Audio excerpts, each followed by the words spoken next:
प्रभु, बात स्पष्ट रूप से मेरी समझ में नहीं आ रही है, इसीलिए मैं आपसे समझना चाहती हूँ।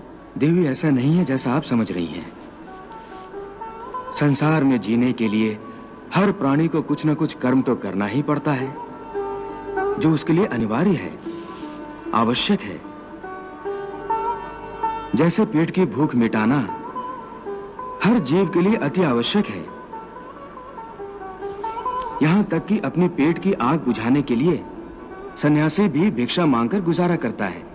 भिक्षाम देहि, भिक्षाम देहि। अर्थात ये कि कोई भी कर्म से मुक्त नहीं हो सकता, परंतु यदि भगवान श्री कृष्ण की शिक्षा को समझ ले तो मनुष्य कर्म करते हुए भी कर्म से मुक्त हो सकता है। प्रभु, कर्म करते हुए कर्म से कोई कैसे मुक्त हो सकता है? जैसे स्वयं भगवान श्री कृष्ण। हाँ देवी,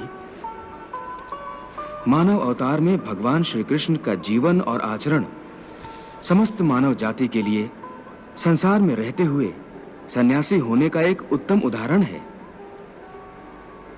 उन्होंने संसार में रहते हुए धर्म समझकर कर्म किया, जय पराजय अथवा फल की चिंता कभी नहीं की। इसलिए जब आवश्यक हुआ युद्ध भी किया।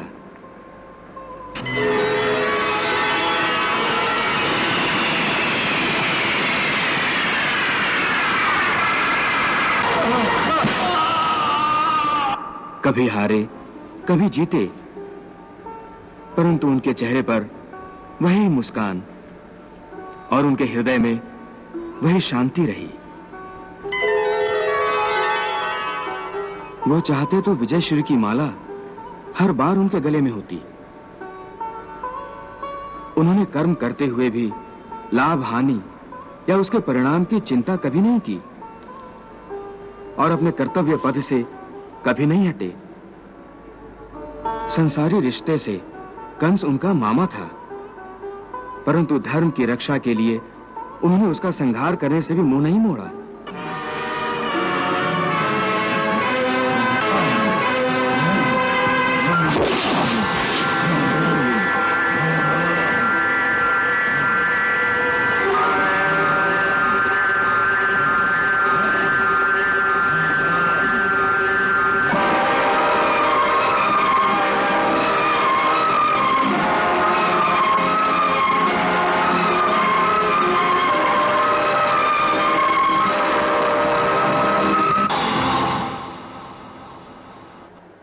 Bathroom non slip mat. ये मैट बड़े काम का है। ये पानी को काफी अच्छे तरीके से जज्ब कर लेता है, जिससे आपका पैर